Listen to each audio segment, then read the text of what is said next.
یہ وہ ظالم ہے, یہ وہ تمام مسلمانوں نے اس پر نفرین بھیجی ہے کہ اس نے اپنے ہاتھ سے 12,000 لوگوں کو قتل کیا.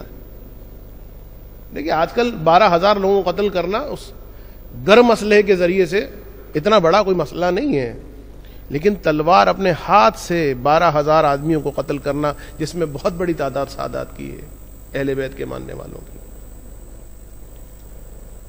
اور حجاج ابن یوسف کا وہ زندان کہ جس کو سن کر جو تھے خوفزدہ ہو جاتے تھے لوگ, کہ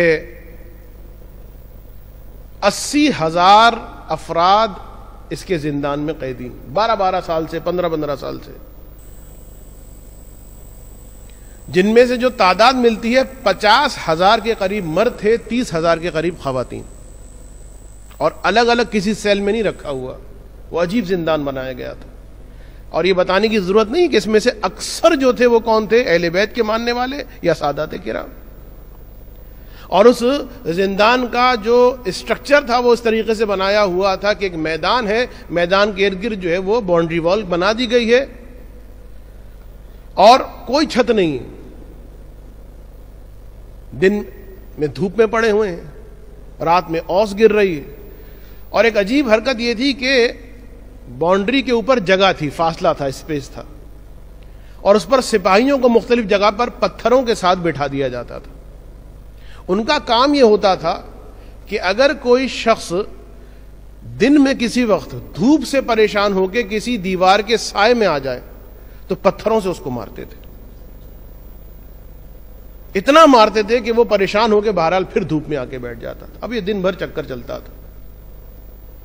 اور بہرحال اس کے واصل جہنم ہونے کے بعد جب یہ جیل توڑا گیا اور یہ 80,000 افراد جب باہر آئے تو 12-15 سال کے بعد جسم میں کپڑا جو تھا وہ نہ ہونے کے برابر تھا. سوچئے,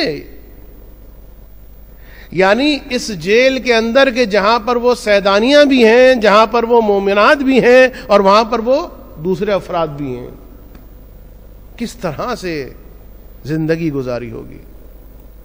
بہرحال پھر یہی وہ شخص ہے جس نے جابر ابن عبداللہ انصاری کی گردن کو داغا تھا. یہ کام کرتا تھا العیاذ باللہ, جس طرح جانوروں کو داغا جاتا ہے, قمبر کی گردن کو داغا. اور پھر بہرحال جناب سعید ابن جبیر کی بد دعا سے, کہ فرمایا تھا کہ میرے بعد اب کوئی اور تجھے نہ ملے کہ جس کو تو قتل کر سکے. ایک تفصیلی داستان ہے. اور پھر جب یہ واصل جہنم ہوا تو وہ بھی بڑا عجیب مسئلہ, کہ اس کو سردی لگی, بہت شدید سردی. طبیب کو بلایا گیا, اور طبیب نے جب معالجہ کیا تو کہا کہ کچھ گوشت کے ٹکڑے لے کر آؤ. گوشت کے ٹکڑے لائے گئے. گوشت کے ٹکڑوں کو دھاگے میں پرویا اور پھر کہا کہ اس کو نگل لو, یعنی دھاگے کا سرا اپنے ہاتھ میں, کہا اس کو نگل لو. اس نے نگلا. کچھ دیر کے بعد اس دھاگے کو باہر نکالا تو بچھو جیسے چھوٹے چھوٹے جانور جو تھے وہ اس گوشت کے ساتھ چپکے ہوئے تھے. اور پھر طبیب نے کہا کہ اب اس کا کوئی علاج نہیں ہے, وہ اسی طریقے میں اس دنیا سے چلا جائے گا, اور اسی طریقے سے وہ اس واصل جہنم ہوا. ایک درود پڑھ دیں محمد